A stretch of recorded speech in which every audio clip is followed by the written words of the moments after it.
So in the last class, we have done two numericals on the failure of theories.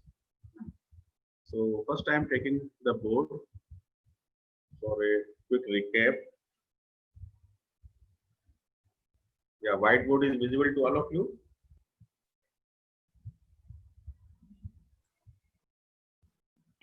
Yes, sir. Okay. So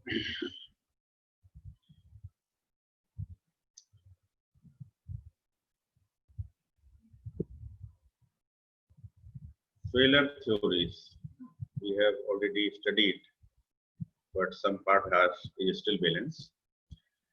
So today we will discuss mainly on the safe region, and we will discuss the case of pure shear. Case of pure shear. Today's focus will be on the case of pure shear and the safe region. So as far as safe region is concerned, the maximum principal stress theory,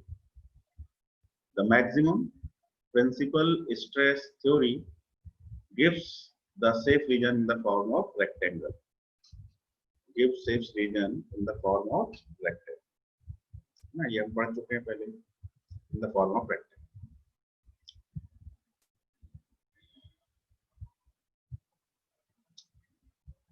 What about the safe region of the maximum shear stress theory? So this rectangle is cut by two straight lines. This is the first straight line and this is the second straight line. So here it is ABCD rectangle.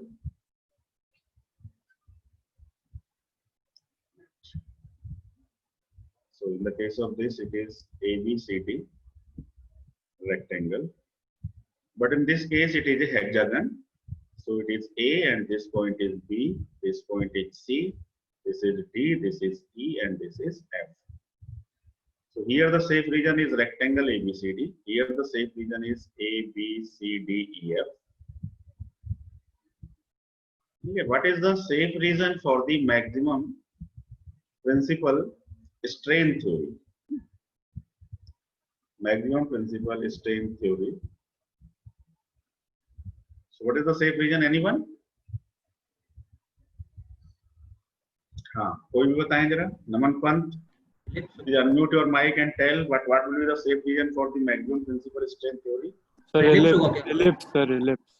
Ellipse तो उसके लिए था maximum distortion energy theory. उसमें ellipse में Sir, parallelogram type sir इसमें आता है sir. हाँ, maximum distortion energy. तो इसमें parallelogram type. इस केस में हमको क्या मिला था? एक ellipse मिला था, है ना? We got ellipse over here. और वो ellipse भी इन 6 पॉइंटों से होकर के पास हो रहा था. In case of maximum principal strain theory, the safe region is, है ना? Sir, parallelogram type आता है sir. It is a special type of parallelogram. Yes sir. So you can say it is a rhombus. Rhombus is also a parallelogram, but it is a special type of parallelogram whose diagonals are perpendicular to each other. Rhombus. And as per this rhombus, we get some type of, you can say,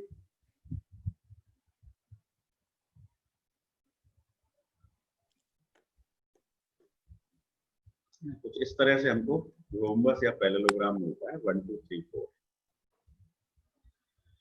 ठीक है, तो यहाँ पर safe region का area of rectangle, यहाँ पर area of hexagon, यहाँ area of rhombus, यहाँ area of ellipse, and the last theory is maximum strain energy theory. Maximum strain energy theory. इसका प्लॉट क्या होगा? What is the graph? What is the safe region for this? Sir इसमें भी sir ellipse आएगा. Ellipse ही आता है. इसमें भी एलिप्स ही आएगा. और वो एलिप्स किन पॉइंटों से पास होगा? जैसे कि इस पर्टिकुलर केस में तो एलिप्स पास हो रहा है पॉइंट ए से भी, पॉइंट बी से भी, पॉइंट सी से भी, डी से, ई से, एफ से.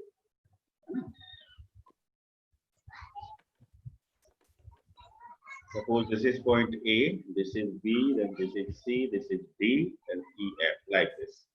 अब यहाँ पर जो इलिप्स आएगा, सर यील्ड पॉइंट से पास होता है ना, यील्ड पॉइंट, ये सर एस बाई टी जो भी आते हैं। यील्ड पॉइंट से तो सारी लाइनें पास हो रही हैं, ये भी यील्ड पॉइंट से पास हो रही है ना। Sigma 2 equal to S Y T, बहुत ध्यान से समझे, एस वाई टी, तो ये यील्ड पॉइंट से पास हो रही है ना। हम दो एक्सिस लेते हैं, एक सिग्मा 1 लेते हैं, एक सिग्मा 2 लेते हैं, है ना। तो यहाँ हम यील्ड पॉइंट मार्क कर लेते हैं, तो यील्ड पॉइंट से लाइन पास होती है, ये वाली लाइन भी यील्ड पॉइंट से पास होती है, ये भी यील्ड पॉइंट से पास होती है, ये भी यील्ड पॉइंट से पास होती है, तो we get a rectangle over here, है ना।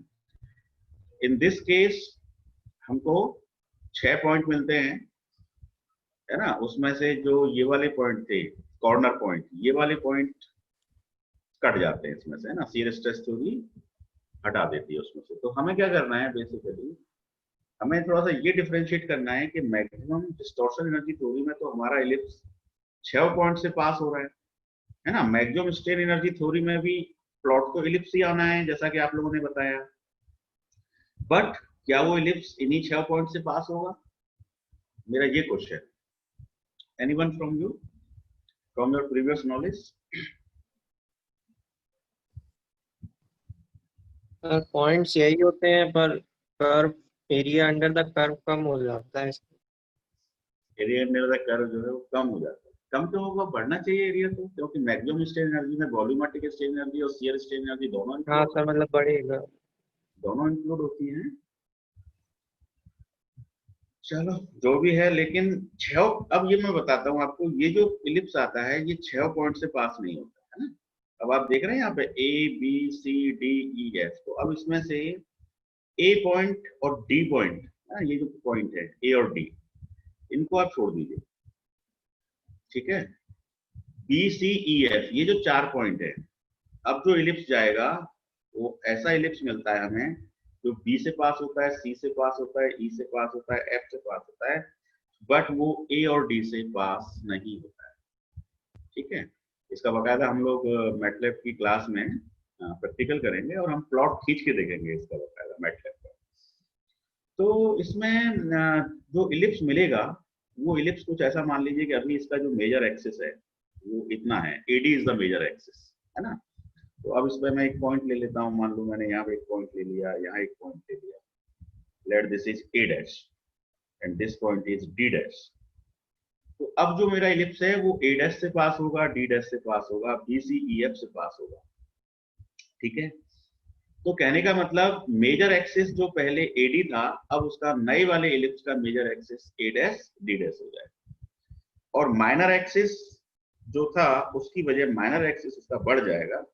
तो कुछ आपको ऐसा इलिप्स मिलेगा, आप ये समझिए, जो ए डैश से पास होगा उसका माइनर एक्सिस बढ़ जाएगा, जो डी डैश से पास होगा उसका माइनर एक्सिस बढ़ जाएगा। तो कुछ इस तरह का इलिप्स आएगा, बल्जिंग इलिप्स है ना, एक आप कह सकते हैं एक तरह का बल्जिंग इलिप्स पास मिलेगा आपको, जिसका मेजर एक्सिस तो छोटा हो जाएगा लेकिन माइनर एक्सिस जो है वो बढ़ जाएगा। मैक्सिमम स्ट्रेन एनर्जी का जो इलिप्स है, दोनों में चेंज है, बहुत पूछते हैं इसको जब डेप्थ में जाते हैं, तो what is the difference in the shape of the ellipse of the distortion energy theory and strain energy theory. तो मेरे ख्याल से क्लियर हो गया होगा आपको। अब मैं जरा सा एक आपको अभी पीपीटी शेयर कर रहा हूँ, है ना, मैं इसको क्लोज कर रहा हूँ फिलहाल, उसके बाद मैं प्योर शेयर के केस पे आऊंगा, लेकिन मैं पहले जो है आपको थोड़ा सा पीपीटी दिखाना चाह रहा हूँ।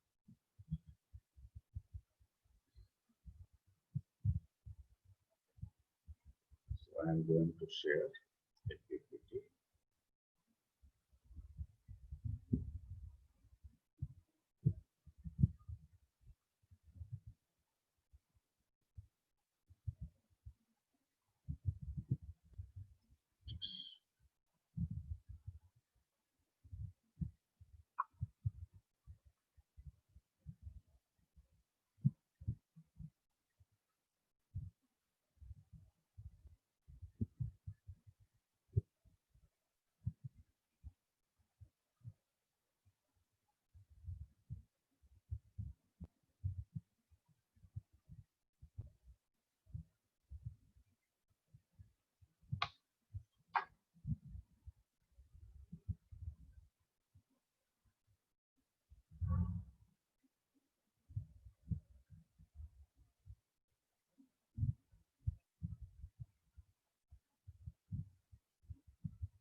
आगे बताएं क्या आपको पीपीटी विजिबल है? Yes Yes, sir. sir. Okay, अब इस पीपीटी में मान लीजिए हम अभी इसको खोल कर देते हैं जरा सा। इसमें मैं थोड़ा सा आपको एक आइडिया देना चाह रहा हूँ। कुछ प्लॉट्स हैं जो मैंने मैटलैब से प्रिंट किए थे। ये देखिए, ये स्क्रीन दिखाई दे रही है आपको, Yes, sir. Yes, sir. है ना? तो देखिए मैंने इधर एक्स एक्सिस पर सिग्मा 1 एक्सिस लिया है ना? जरा सा इसका पॉइंटर चेंज करते हैं।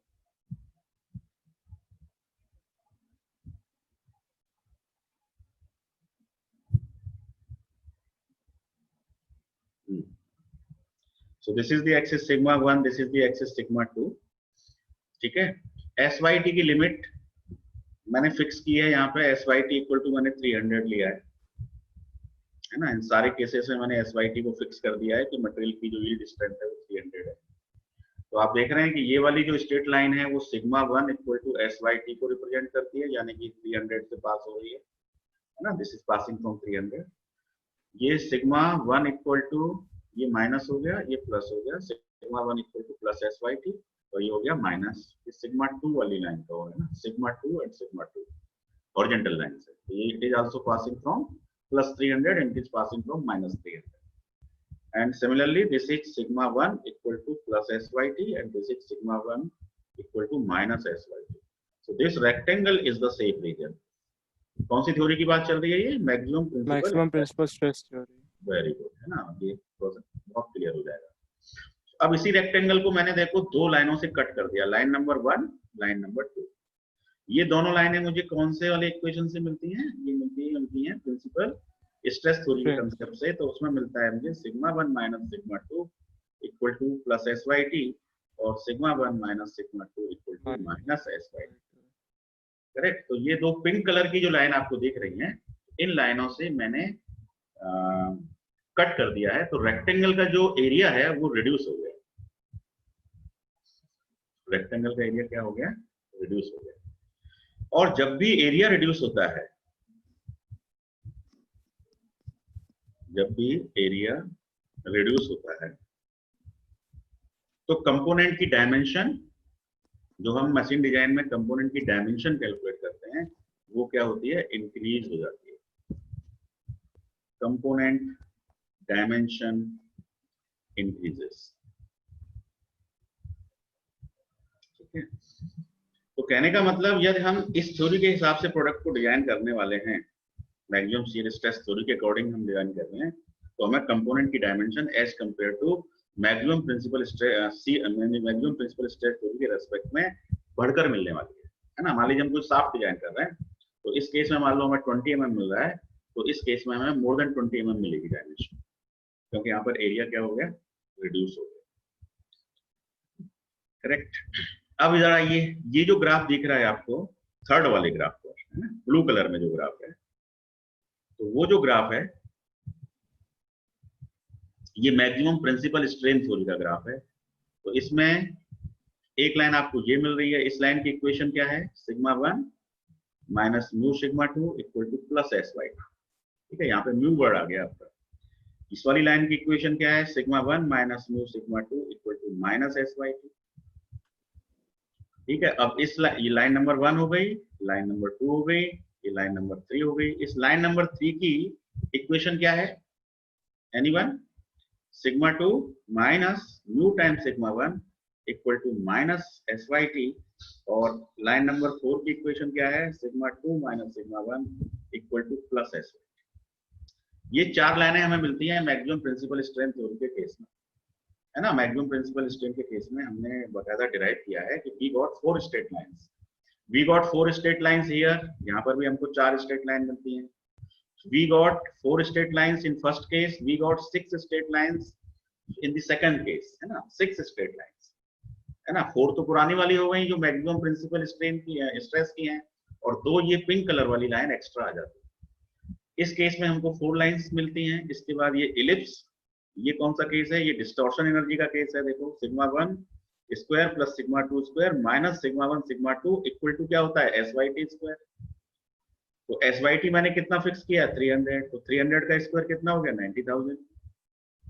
तो ये जो ग्राफ है ये मेरे को इलिप्स को रिप्रेजेंट कर रहा है। सिमिलरली ये वाला जो ग्राफ है ये भी इलिप्स है, बट ये थोड़ा सा बल्जिंग इलिप्स है। इस केस में देखें कि माइनर एक्सिस थोड़ा ज्यादा है, इस केस में मेजर एक्सिस थोड़ा ज्यादा है, इस केस में मेजर एक्सिस थोड़ा सा रिड्यूस है। सो ये डिस्टॉर्शन वाला इलिप्स है, डिस्टॉर्शन एनर्जी थ्योरी वाला इलिप्स है, और ये strain energy, maximum strain energy है ना, मैक्सिमम डिस्टॉर्शन एनर्जी वाला इलिप्स है, और ये मैक्सिमम स्ट्रेन एनर्जी वाला इलिप्स। दोनों इलिप्सों में डिफरेंस है ना, दोनों के मेजर एक्सिस माइनर एक्सिस है ना। एक इसका शायद √2 SYT होता है माइनर, है ना, इसका जो मेजर एक्सिस है वो कितना होता है √2 SYT, मतलब 1.414 टाइम्स यील्ड स्ट्रेंथ, और इसका जो माइनर एक्सिस होता है वो कितना है √2/3 SYT। ठीक है, अब इस केस में जो मेजर एक्सिस है वो कितना होता है SYT divided by √1 - mu, mu is the Poisson's ratio, और जो माइनर एक्सिस होता है वो SYT डिवाइडेड बाई √1+, है ना। इन सब चीजों के बकायदा मैथमेटिकल डेरिवेशन है ना। हम ये प्रूफ करते हैं कि इक्वेशन एक इलिप्स को रिप्रेजेंट करता है जिसका मेजर एक्सिस ये होगा, माइनर एक्सिस ये होगा, है ना। तो अब थोड़ा सा इसमें डिटेल में यदि पढ़ना चाहें आप तो BS ग्रेवाल की बुक से थोड़ा सा रेफर कर सकते हैं, हायर इंजीनियरिंग मैथमेटिक्स। तो वहां पर आपको इलिप्स की वर्किंग थोड़ी सी समझ में प्रॉपर तरीके से आ जाएगी। अच्छा, अब ये लास्ट ग्राफ को देखिए। तो इस लास्ट ग्राफ में मैंने क्या किया है, मैंने सारी थ्योरीज को एक ही में प्लॉट कर दिया है ना, सारी थ्योरीज को एक में प्लॉट किया। तो ये ग्रीन कलर वाली लाइन आपको क्या शो कर रही है, पहली वाली थ्योरी MPSS, मैक्सिमम प्रिंसिपल, है ना। ये पिंक कलर वाली लाइन आप देख रहे हैं, this pink and this pink, ये लाइन जो है वो शियर स्ट्रेस थ्योरी की लाइंस हैं जो कट कर रही है rectangle.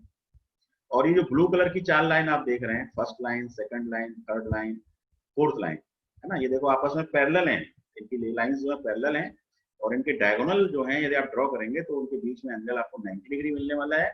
That's why this parallelogram is a rhombus. तो ये ब्लू कलर में जो आपको डायग्राम मिल रहा है दैट इज ए रोम्बस। और फिर एक आपको डायग्राम मिल रहा है मैजेंटा कलर में इलिप्स जो मिल रहा है वो डिस्टॉर्शन एनर्जी। अब यहाँ पे आप क्लियरली अंदाजा लगा सकते हैं कि देखिए जो मैजेंटा कलर का इलिप्स है उसका तो प्रिंसिपल एक्सिस यहाँ से शुरू हो रहा है, A पॉइंट से शुरू हो रहा है मान लीजिए, और वो कहाँ तक जा रहा है, सपोज A' पॉइंट तक जा रहा है। तो A' जो है इसका मेजर एक्सिस है। ठीक है, अब यदि इसको देखें तो ये B पॉइंट ले लीजिए, ये B' ले लीजिए, तो BB' जो है वो इसका बल्जिंग इलिप्स का मेजर एक्सिस है। मतलब मैक्सिमम स्ट्रेन एनर्जी का जो मेजर एक्सिस है वो डिस्टॉर्शन एनर्जी के मेजर एक्सिस से छोटा है ना। और यदि आप इस थोड़ा वर्टिकली आइडियल है माइनर एक्सिस की तरफ, तो आप यहाँ देखेंगे कि जो मैजेंटा कलर है वो अंदर आ रहा है और जो ब्लैक कलर है वो ऊपर आ रहा है। इसका मतलब माइनर एक्सिस बढ़ गया है। तो मेरे ख्याल से इस ग्राफ से जो कुछ भी मैंने एक्सप्लेन किया है आपको काफी हद तक क्लियर हो रहा है ना। तो मैं चाहूंगा कि आप मैटलैब में आज एक एक्सपेरिमेंट करें, आज आपकी जो लैब क्लास है उसमें आप एक्सपेरिमेंट करें और आप इन सभी ग्राफ्स को मैटलैब के अंदर प्लॉट करें, है ना। आसानी से आप प्लॉट नहीं कर पाएंगे, इतना सरल नहीं है ऐसे प्लॉट करना अभी प्रिलिमिनरी स्टेज पर, but it is a homework for you, और एक तरह से एक्सपेरिमेंट है कि आप इसको प्लॉट करें, और प्लॉट करने के बाद मुझे यदि आपका प्लॉट हो जाता है तो मुझे सबमिट करें, आप इसका कोडिंग भी सबमिट करें और इसका आउटपुट भी सबमिट करें।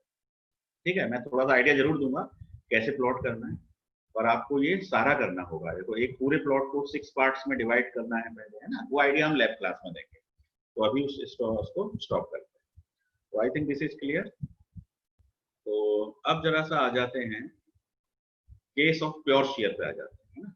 वो केस समझना इसलिए जरूरी है कि उससे हमारे अंदर एक अंडरस्टैंडिंग डेवलप होगी कि कौन सी थ्योरी कहाँ पर सुटेबल हो सकती है। तो केस ऑफ प्योर शेयर पे बात करेंगे अब, है ना। तो मैं फिर से इसे स्टॉप कर दे रहा हूँ पीपीटी को, और दोबारा से मैं शेयर कर लेता हूँ बोर्ड। ये देखिए बोर्ड विजिबल है आपको? Yes, board is visible all of you? Good. तो अब हम बात करेंगे केस ऑफ प्योर शेयर पे। केस ऑफ प्योर शेयर,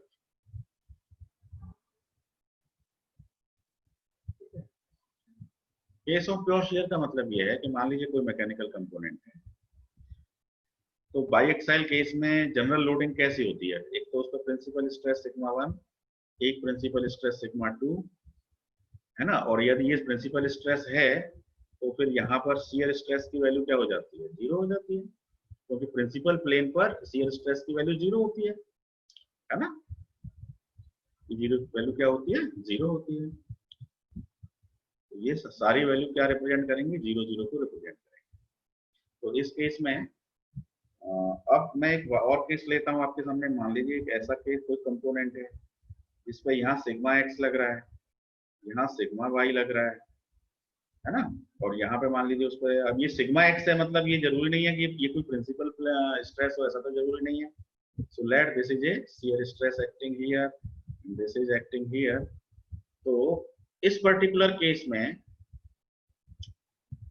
है ना, मान लीजिए इसका एक एग्जांपल लेते हैं। कुछ इस तरह से कोई चीज दी हुई है, it is 50, it is 40, 50 megapascal, 40 megapascal, ठीक है। इस पर्टिकुलर केस में what is the principal stress sigma 1, what is the principal stress sigma 2? तो आप सीधे सीधे कह देंगे, क्योंकि यहाँ पे कोई भी शियर स्ट्रेस नहीं है, that's why this stress is the, ये जो सिग्मा एक्स है यही इसका प्रिंसिपल स्ट्रेस भी है।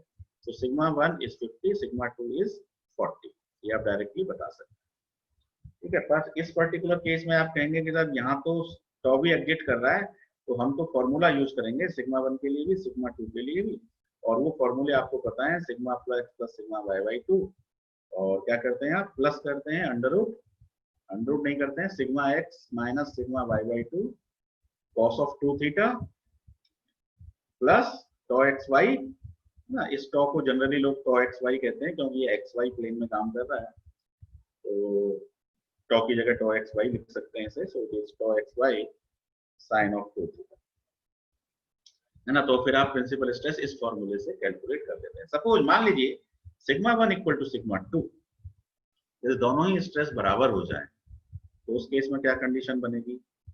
मान लीजिए कोई इस तरह का पीस है, इधर सिग्मा 1 एक्ट कर रहा है, इधर सिग्मा 2 इक्वल टू सिग्मा 1 है, दोनों की वैल्यू क्या है? बराबर है।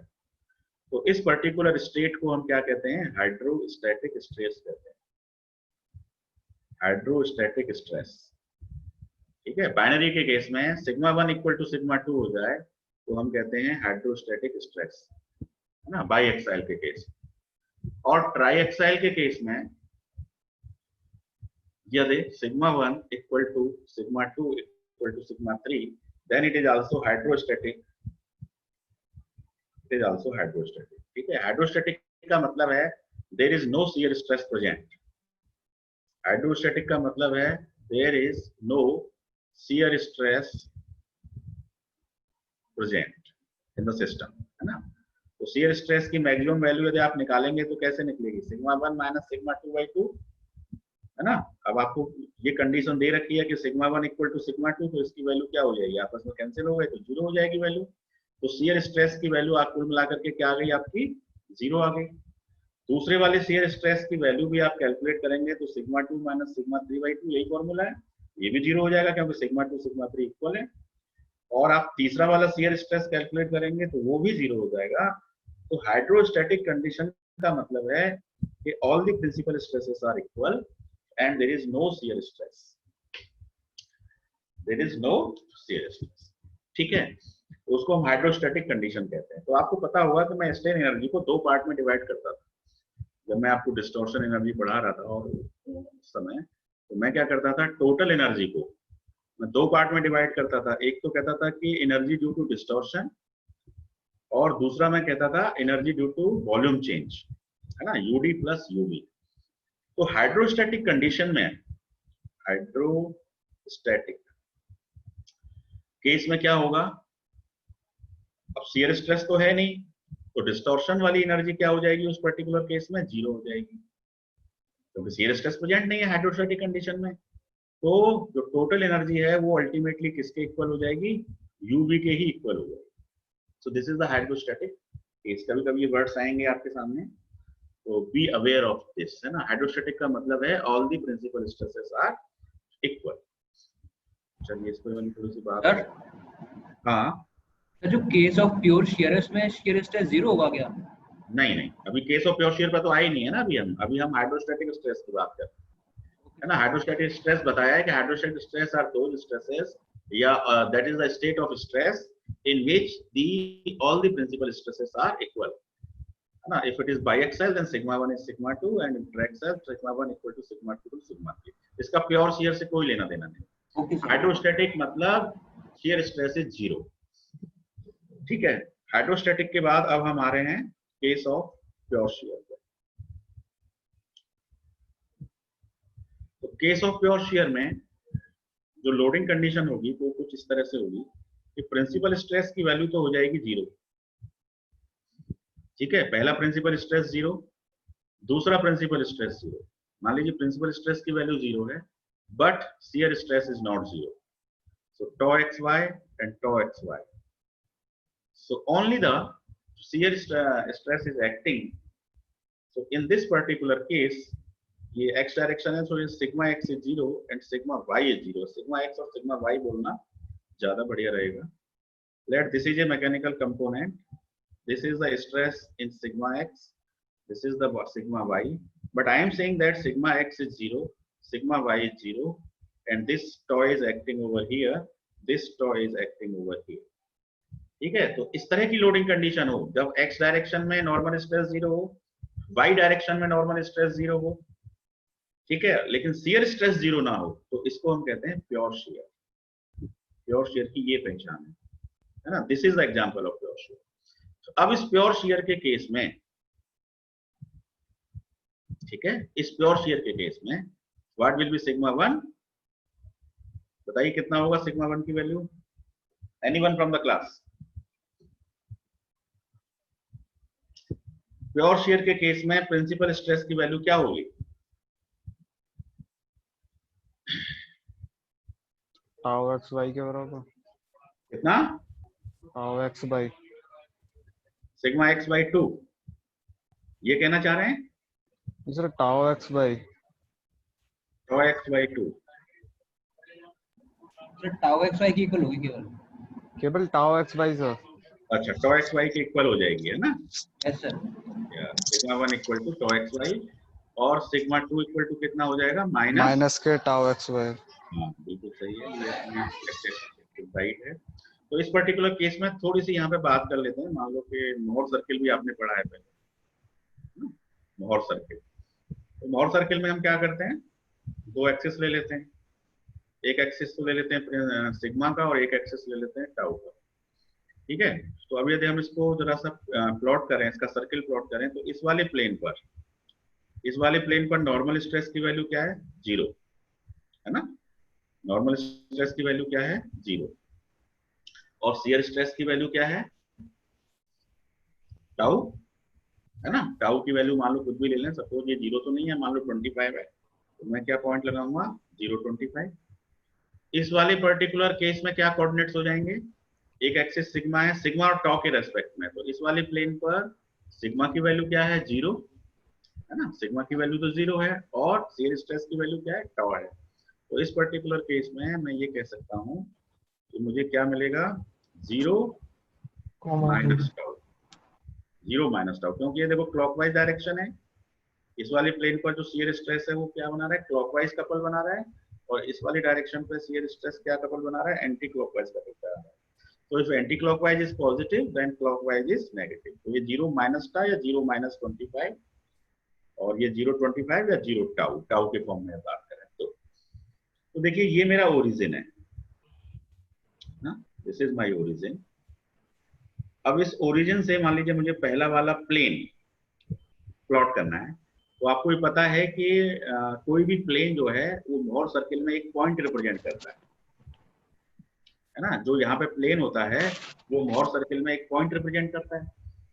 तो उस पॉइंट को हम कैसे निकालेंगे, उसके कोऑर्डिनेट्स मार्क करेंगे, 0, 25। तो ये ओरिजिन है, मान लीजिए 5, 10, 15, 20, 25, इस तरह से मैं मार्क करूं तो ये वाली वैल्यू क्या हो गई, 25 हो गई, है ना। ये 10 हो गई, है ना, 5, 10, 15, 20, 25। तो मुझे मार्क करना था 0, 25, कितना मार्क करना था, 0, 25। तो अब मैं इधर भी डायरेक्शन ले लूं, मान लीजिए 5, 10, 15, 20, 25, ये वैल्यू मान लीजिए कि 25। तो पहले वाले कोऑर्डिनेट्स क्या हैं 0 25, तो 0 25 तो मुझे ये वाला पॉइंट मिलेगा, this is the final point 0 25। और यदि मुझे 0 -25 प्लॉट करना है तो मेरे को बॉटम में जाना पड़ेगा, है ना, 5 10 15 20 25 कुछ मुझे ऐसे प्लॉट करना पड़ेगा। So let this is point A, this is point B. ठीक है, अब ये जो ए बी मुझे मिला ये एक तरह से मोहर सर्किल का डायमीटर है, ये मोहर सर्किल का क्या है डायमीटर है। तो इसका यदि हम बाइसेक्शन कर दें तो हमको ओरिजिन ही मिलेगा, तो ओरिजिन है उस मोहर सर्किल का सेंटर है। अब इसको सेंटर मानकर और सी ए रेडियस लेकर यदि आप सर्किल ड्रॉ करेंगे तो वो सर्किल आपको कुछ ऐसा मिलेगा, जो बी पॉइंट से होता हुआ कुछ ऐसा सर्किल आपको मिलने वाला है। तो ये सर्किल इस सिग्मा वाले एक्सिस को एक तो इस पॉइंट पे कट कर रहा है और दो जगह पे कट कर रहा है ना, एक तो यहाँ पे कट कर रहा है, दिस इज फर्स्ट पॉइंट, और एक यहाँ पे कट कर रहा है, this is the second point. ठीक है, तो मान लीजिए कि ये पॉइंट सी है, ये पॉइंट डी है। यदि हम सी पॉइंट के कोऑर्डिनेट्स की बात करें तो चूंकि ये सर्किल है, ये इसकी रेडियस है मान लीजिए सी ए, तो ये भी इसकी रेडियस ही है, दिस इज आल्सो रेडियस। तो एक तरह से मैं ये कह सकता हूँ कि यदि ये वाली वैल्यू टॉ है तो ये वाली रेडियस भी टॉ को रिप्रेजेंट करेगी, ये भी टॉ को रिप्रेजेंट करेगी। तो यहाँ इस पॉइंट के जो कोऑर्डिनेट्स हैं वो क्या हो जाएंगे, टॉ कॉमा 0 हो जाएंगे। कितने हो जाएंगे, देखो एक्स एक्सिस पे तो टॉ वैल्यू है और वाई एक्सिस पे 0 है, तो इस पॉइंट के कोऑर्डिनेट्स क्या हो जाएंगे, टॉ कॉमा 0, और इस पॉइंट के कोऑर्डिनेट्स क्या हो जाएंगे, माइनस टॉ कॉमा 0। तो इस पॉइंट की जो इस पॉइंट्स का जो कोऑर्डिनेट्स है वही क्या है, प्रिंसिपल स्ट्रेस को रिप्रेजेंट कर रहा है। तो ये वाला प्रिंसिपल स्ट्रेस सिग्मा 1 है, ये वाला प्रिंसिपल स्ट्रेस सिग्मा 2 है। Then you can say sigma 1 equal to plus tau और sigma 2 equal to minus tau. तो ये जो मैंने मोहर सर्किल आपको अभी ड्रॉ करके दिखाया है, ये प्योर शियर केस का मोहर सर्किल है। इट इज ए मोहर circle of pure shear case. ये भी कभी कभी ड्रॉ करवा लेते हैं, ड्रॉ द मोहर circle of the pure shear, correct. तो प्योर शियर के केस में हमको ये समझना है कि सिग्मा 1 की जो वैल्यू होती है वो प्लस टॉ एक्स वाई होती है या प्लस टाउ होती है, और सिग्मा 2 की जो वैल्यू होती है वो माइनस टाउ होती है। ठीक है, तो अब इस प्योर शियर के केस पर हमने ये डिसीजन लिया कि sigma 1 is plus tau, sigma 2 is minus tau. ठीक है, अब इन दोनों के केस पर हम हर थ्योरी को जरा एनालाइज करने वाले हैं। तो सबसे पहले हम लेते हैं maximum principal stress theory. Maximum principal stress theory हमें क्या कहती है कि sigma 1 should be less than equal to S Y T, है ना, sigma 1 should be less than equal to S Y. अब इस थ्योरी पर यदि हम प्योर शियर केस अप्लाई करें, है ना, ये कौन सा केस है, प्योर शियर केस है, और इस प्योर शियर केस पर हम ये वाली थ्योरी को एनालिसिस कर रहे हैं। तो इस थ्योरी के हिसाब से हमें कंडीशन मिली हुई है sigma 1 is S Y T. अब देखो सिग्मा 1 की वैल्यू क्या हो गई इस प्योर शियर के केस में, टाउ के बराबर हो गई। तो sigma 1 can be replaced by tau, so tau equal to S Y T. तो इस थ्योरी के हिसाब से ये थ्योरी ये कहती है कि प्योर शियर के केस में यदि किसी मटेरियल की yield strength S Y T है तो उसमें प्रोड्यूस होने वाला शियर स्ट्रेस भी एस वाई टी ही होगा। इस थ्योरी का ये कहना हुआ कि यदि मटेरियल की yield limit S Y T है तो उस मटेरियल में जो शियर स्ट्रेस प्रोड्यूस होगा वो भी एस वाई टी होगा। लेकिन एक्सपेरिमेंट्स क्या कहते हैं, जो रियल एक्सपेरिमेंट हम करते हैं उसमें हमें ये देखने में मिलता है कि यदि किसी मटेरियल की yield limit S Y T है तो उसकी shear stress value yield limit का हाफ होती है। ये हमें एक्सपेरिमेंट्स बताते हैं। ठीक है, तो एक्सपेरिमेंट्स कहते हैं कि हाफ होती है, लेकिन ये थ्योरी कहती है कि ये तो हाफ नहीं होती है, ये तो 1 एस वाई टी होती है। तो इसका मतलब ये थ्योरी आपको सही रिजल्ट्स नहीं दे रही है, not giving the proper results as per the experimentation, not giving proper result as per experimental results। ठीक है, इसका मतलब यदि कोई मटेरियल डक्टाइल है, ठीक है, तो डक्टाइल मटेरियल क्या होते हैं, generally they are weak in shear, shear में वो जनरली वीक होते हैं ductile material, they are good in tension but they are weak in shear. तो जब वो शियर में वीक होते हैं, ठीक है, तो इस थ्योरी के हिसाब से तो उनका शियर स्ट्रेंथ उनकी यील्ड लिमिट के बराबर आ रहा है, लेकिन एक्चुअल में वो हाफ होना चाहिए। तो ये थ्योरी डक्टाइल मटेरियल की डिजाइनिंग में आपको सही रिजल्ट प्रोवाइड ही नहीं करेगी। So that's why this theory is not used for the ductile materials, because this theory is providing wrong results which are not obeying the experimented results. मेरी बात समझ पाए आप? फिर से एक्सप्लेन करूं, बहुत इंपॉर्टेंट पॉइंट है ये। Maximum principal stress theory ductile material के लिए यूज नहीं करते हैं। क्यों नहीं करते हैं? क्योंकि ductile materials are generally weak in shear, ठीक है। तो इस थ्योरी के हिसाब से तो वो मटेरियल सेफ रहता है ज्यादा शेयर स्ट्रेस के लिए, लेकिन एक्चुअली वो सेफ नहीं है। That's why this theory don't give the good results, don't give the right results, don't give the correct results. That's why we don't use this theory for the ductile materials. ठीक है, तो ये वाली theory हम generally use करेंगे brittle material के case. Correct. अब हम आते हैं दूसरी थ्योरी पर, फिर से वही काम करेंगे, कंपेयर करना है, सभी थ्योरीज को कंपेयर करेंगे। तो प्योर शेयर के केस में क्या कंडीशन है? प्योर शेयर के केस में कंडीशन है कि sigma 1 will be minus plus tau और sigma 2 will be minus tau. अब इसको हम अप्लाई करेंगे मैक्सिमम शेयर स्ट्रेस थ्योरी पर, दूसरी वाली थ्योरी पर, maximum shear stress theory. Maximum shear stress theory हमें ये कहती है कि जो शेयर स्ट्रेस होता है तो कितना होता है? सिग्मा 1 माइनस सिग्मा 2/2 होता है, और that should be less than equal to क्या होना चाहिए? या हमने एक फॉर्मूला डिराइव कर ही लिया था, अब हम इतना डिटेल में क्यों जाएं। हमने अभी लाइन भी प्लॉट भी देख लिया है, तो हमें इसमें जो दो एक्स्ट्रा लाइन भी, जो पिंक कलर वाली लाइन थी, तो उसमें से एक लाइन की इक्वेशन थी sigma 1 minus sigma 2 equal to SY3 plus SY। ये हमें शेयर स्ट्रेस की कंडीशन है, मैक्सिमम शेयर स्ट्रेस थ्योरी। अब इस थ्योरी में हम प्योर शेयर के केस यदि अप्लाई करें तो अप्लाई करने पर हमको क्या मिलेगा? देखिए, सिग्मा 1 की जगह हम लिख रहे हैं प्लस टाउ, सिग्मा 2 की जगह हम लिख रहे हैं minus tau equal to SY3, minus minus plus, so tau plus tau is 2 tau equal to SY3, so tau will be half of SY3, tau will be half of SY3। ठीक है। अब experiments क्या कह रहे हैं? Experiments भी ये कहते हैं कि शेयर स्ट्रेस की वैल्यू यील्ड पॉइंट का लगभग हाफ के बराबर होती है, और ये थ्योरी भी हमको वही रिजल्ट दे रही है। तो experimental results are obeying by this theory, है ना। So that's why this theory is best suitable for the ductile materials. याद रखिएगा, मैक्सिमम शेयर स्ट्रेस थ्योरी हमें जो रिजल्ट प्रोवाइड कर रही है वो एक्सपेरिमेंटल रिजल्ट्स को ओबे कर रहे हैं, है ना। तो ये बहुत अच्छी बात है कि जब हमारी कोई थ्योरी एक्सपेरिमेंटल रिजल्ट्स को ओबे करती है, इसका मतलब वो एक तरह से राइट थ्योरी है। तो डक्टाइल मटेरियल के केस में क्योंकि शेयर में वीक होते हैं और शेयर रिजल्ट्स को ये फॉलो कर रही है theory, that's why this theory is suitable for the ductile materials. I think it is clear. समझ पाए आप लोग दोनों थ्योरी को? Yes sir. हाँ, maximum principal stress theory ductile material में यूज नहीं होगी, वो हमें हमेशा गलत रिजल्ट देगी, और ये वाली थ्योरी हमको डक्टाइल मटेरियल के लिए सही रिजल्ट्स देगी। ठीक है। अब आते हैं थर्ड थ्योरी पर, थ्योरी नंबर 3। इसको क्लियर कर देते हैं। दोबारा से वही कहानी चलेगी, प्योर शेयर। ठीक है। अब कौन सी थ्योरी पे हम बात कर रहे हैं? मैक्सिमम प्रिंसिपल स्ट्रेन, तीसरी वाली theory, maximum principal strain theory. ठीक है। प्योर शेयर की कंडीशन तो वही है, sigma 1 equal to plus tau. ये प्योर शेयर की कंडीशन है, मैंने मोर सर्किल बना के इसलिए आपको बताया कि sigma 1 is plus tau, sigma 2 is minus tau. Okay.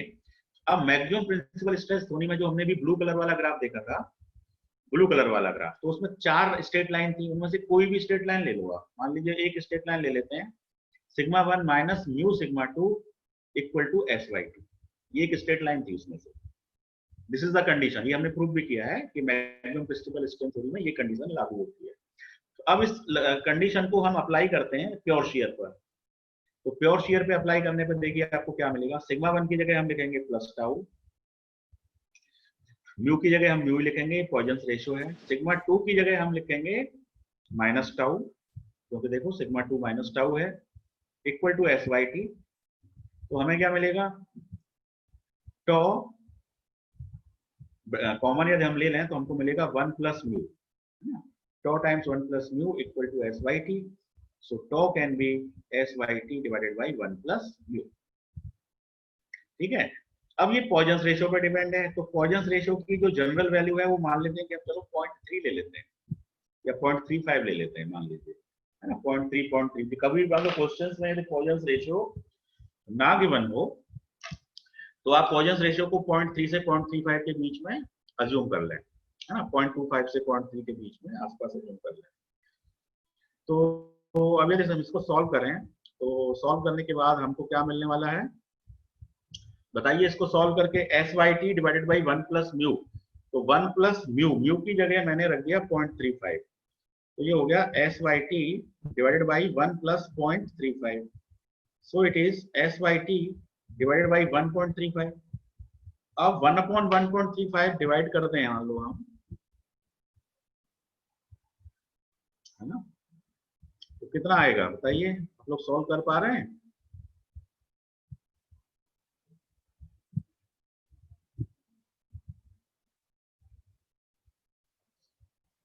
One upon 1.35 की क्या वैल्यू आ रही है?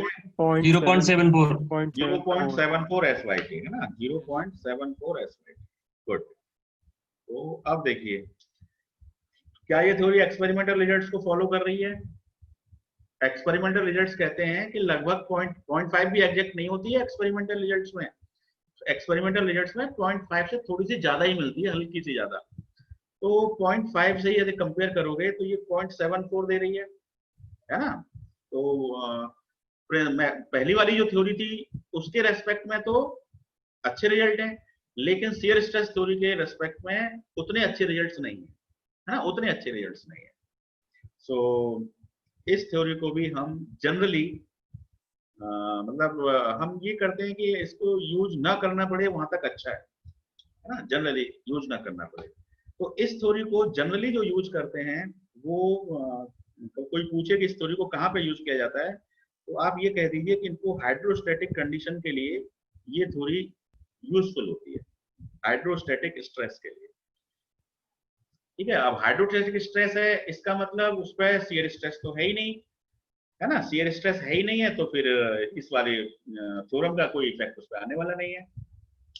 तो maximum principal strain theory is best suitable for the hydrostatic condition. ठीक है, अब मैं थ्योरी नंबर 4 पे आता हूं। चौथी थ्योरी का नाम है maximum distortion energy theory. Maximum distortion energy theory. इस थ्योरी के हिसाब से हमको एक ही ग्राफ मिलता है, एक ही लाइन, एक ही इक्वेशन मिलती है, और इक्वेशन है sigma 1 square plus sigma 2 square minus sigma 1 sigma 2 equal to SYT square, है ना। This is the condition for the maximum distortion energy for the biaxial case, है ना। हम बाइएक्साइल केस पे फोकस कर रहे हैं ज्यादा, है ना। Triaxial case is very much complicated, उस पर भी फोकस कर सकते हैं, but competition exam point of view and वैसे exam point of view biaxial case के क्वेश्चंस आने की पॉसिबिलिटीज बहुत ज्यादा होती हैं। That's why we are discussing in detail the biaxial cases. So sigma 1 square, अब आप प्योर शियर स्ट्रेस की कंडीशन लगाइए। प्योर शियर स्ट्रेस की कंडीशन क्या है? Sigma 1 equal to plus tau, sigma 2 equal to minus tau. Put करिए sigma 1 की जगह प्लस टाउ स्क्वायर, सिग्मा 2 की जगह minus tau square, minus sigma 1 की जगह प्लस टाउ, सिग्मा 2 की जगह minus tau equal to SY square. Solve कर दीजिए इसको, तो ये हो गया tau square minus tau square, ये भी टाउ स्क्वायर हो गया, minus minus plus, so this is also tau square, so this is SYT square. तीनों को जोड़ दें तो क्या हुआ? 3 times tau square is SYT square, so tau equal to आप कह सकते हैं SYT डिवाइडेड बाय √3। यदि आप इसको सॉल्व करेंगे तो मैक्सिमम डिस्टॉर्शन एनर्जी थ्योरी पर यदि प्योर शियर केस अप्लाई किया जाए तो शियर स्ट्रेस की वैल्यू यील्ड पॉइंट के रेस्पेक्ट में 1/√3 मिल रही है, और एक्सपेरिमेंटल रिजल्ट्स क्या कहते हैं कि 0.5 से थोड़ी सी ज्यादा होती है ना। तो जरा इसे कैलकुलेट करिए, SYT/√3 को कितना आता है? 0.57 SYT। 0.577 है। Yes sir. Very good. तो अभी इसको हम लिख देते हैं 0.577 SYT। तो देखिए एक्सपेरिमेंटल रिजल्ट से एग्जैक्टली फॉलो कर रही है, एग्जैक्टली फॉलो कर रही है 0.577। So that's why this theory is more suitable for the ductile materials again. Because ductile materials are weak in shear. So ductile material के लिए अब ये वाली थ्योरी बेस्ट सुटेबल होगी। डक्टाइल मटेरियल के लिए तो हमको एक इससे पहले कौन सी थ्योरी मिली थी, मैक्सिमम शियर स्ट्रेस थ्योरी मिली थी, और अब हम डिस्टॉर्शन एनर्जी की बात कर रहे हैं तो ये भी सुटेबल है डक्टाइल के लिए, और मैक्सिमम शियर स्ट्रेस थ्योरी भी सुटेबल है, दोनों ही थ्योरी सुटेबल है। ठीक है, तो अब इसको थोड़ा सा कंपेयर कर लेते हैं। तो एक कॉलम ले लेते हैं मैक्सिमम शियर स्ट्रेस थ्योरी का,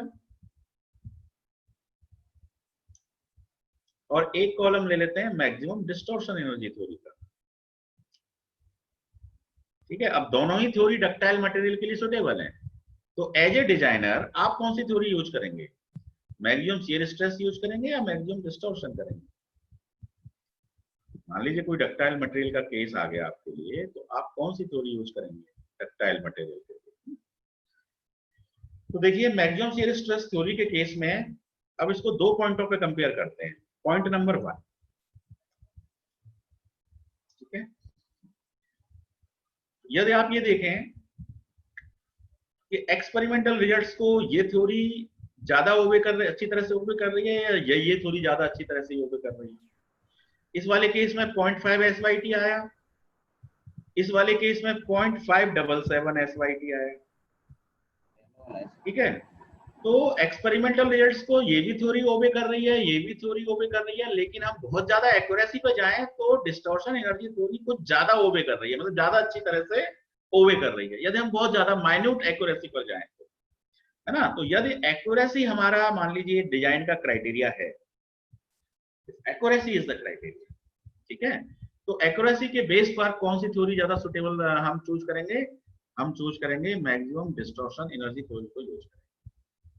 ठीक है, अब एक्यूरेसी से मेरा मतलब ये भी है कि अब आप ये देखो, मैंने अभी आपको ग्राफ प्लॉट कराए थे, तो जो एरिया था वो इस थ्योरी का एरिया ज्यादा था या इस थ्योरी का एरिया ज्यादा था? बताइए। देखो जैसे ये रेक्टेंगल था, इस रेक्टेंगल को हमने दो चीजों से कट कर दिया था, ये हेक्सागन बन गया था, है ना, A B C D E F, ये हेक्सागन बन गया था। अब इस हेक्सागन से होकर के एक क्या जा रहा था, एलिप्स भी जा रहा था, तो ये तो हेक्सागन का एरिया है।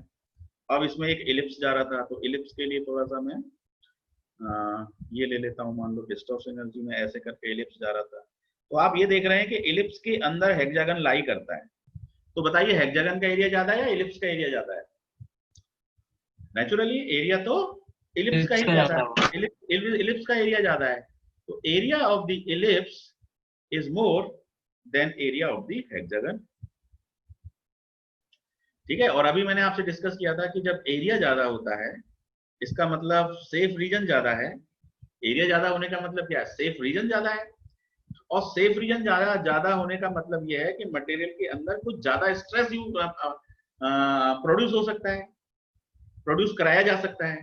तो सेफ रीजन ज्यादा होने की वजह से इस केस में जो हमें डायमेंशन मिलती है, प्रोडक्ट की डायमेंशन, है ना, जो भी हम डिजाइन कर रहे हैं, और इस पर्टिकुलर केस में हमको जो डायमेंशन मिलती है, तो इस वाले केस की डायमेंशन इस वाले केस की डायमेंशन